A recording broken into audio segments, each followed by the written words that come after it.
শ্বাস প্রশ্বাস আয়ত্ত করিবার কৌশল। শ্রীমৎ স্বামী শিবানন্দ সরস্বতী। পূর্বেই বলিয়াছি, প্রতি আড়াই দণ্ড অর্থাৎ 1 ঘণ্টা অন্তর অন্তর এক নারী হইতে অন্য নারীতে শ্বাসবায়ু যাতায়াত করাই প্রাকৃতিক নিয়ম। মানুষ স্বাস্থ্যবিধি লঙ্ঘন করিয়া, আহারে বিহারে অসংযত হইয়া, এই সব প্রাকৃতিক নিয়মে বিপর্যয় ঘটায়।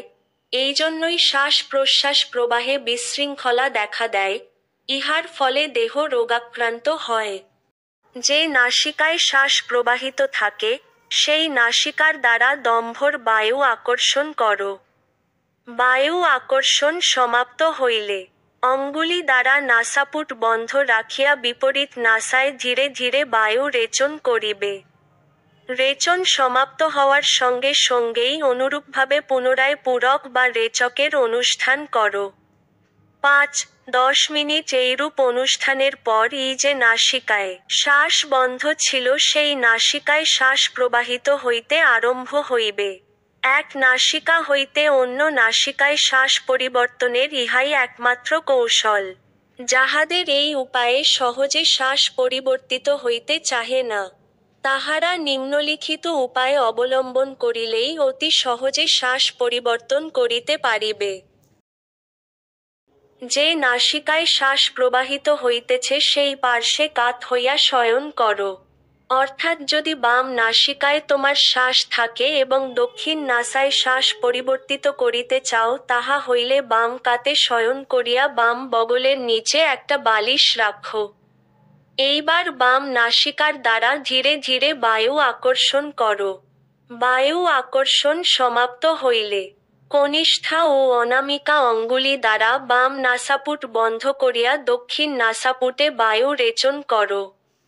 বায়ু রেচন সমাপ্ত হইলে, পুনরায় বাম নাসাপুট দ্বারা বায়ু আকর্ষণ করিয়া দক্ষিণ নাসায় রেচন করো।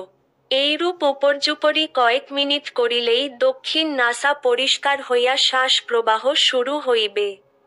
যখন দেখিবে আর বাম নাসা দ্বারা শ্বাস টানা যাইতেছে না, তখন বুঝিবে ইরা নারীর শ্বাস পিঙ্গলা নারীতে পরিবর্তিত হইয়াছে। যদি আবার পিঙ্গলা নারী হইতে ইরা নারীতে শ্বাস পরিবর্তনের প্রয়োজন হয়, তাহা হইলে আবার অনুরূপভাবেই ক্রিয়াটির অনুষ্ঠান করিবে, অর্থাৎ ডান কাত হইয়া বগলের নিচে একটা বালিশ রাখিয়া শয়ন করিবে। অতঃপর ডান নাসিকার দ্বারা শ্বাস আকর্ষণ করিয়া বাম নাসিকার দ্বারা শ্বাস ত্যাগ করিবে। কয়েক মিনিট এইরূপ অনুষ্ঠান করিলেই ডান নাসিকা বন্ধ হইয়া যাইবে এবং বাম নাসিকায় স্বাভাবিকভাবে শ্বাস প্রশ্বাস প্রবাহিত হইবে। এই উপায়ে শ্বাস পরিবর্তন সকলের পক্ষেই সহজসাধ্য।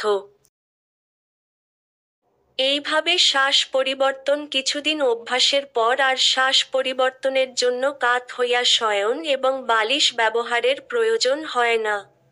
শরীরকে ঈষৎ হেলাইয়া বাঁকাইয়া তখন অনায়াসে শ্বাস পরিবর্তন করা যাইতে পারে। কাহারও এমন ক্ষমতা আয়ত্ত হয় যে ইচ্ছামাত্রেই তাহার শ্বাসের গতি এক নাসিকা হইতে অন্য নাসিকায় পরিবর্তিত হইয়া যায়। ইচ্ছামতো শ্বাস পরিবর্তন করার ক্ষমতা যাহার আয়ত্ত, তিনি ইচ্ছা করিলেই দেহকে অনায়াসে সর্বব্যাধি হইতে মুক্ত রাখিতে পারেন।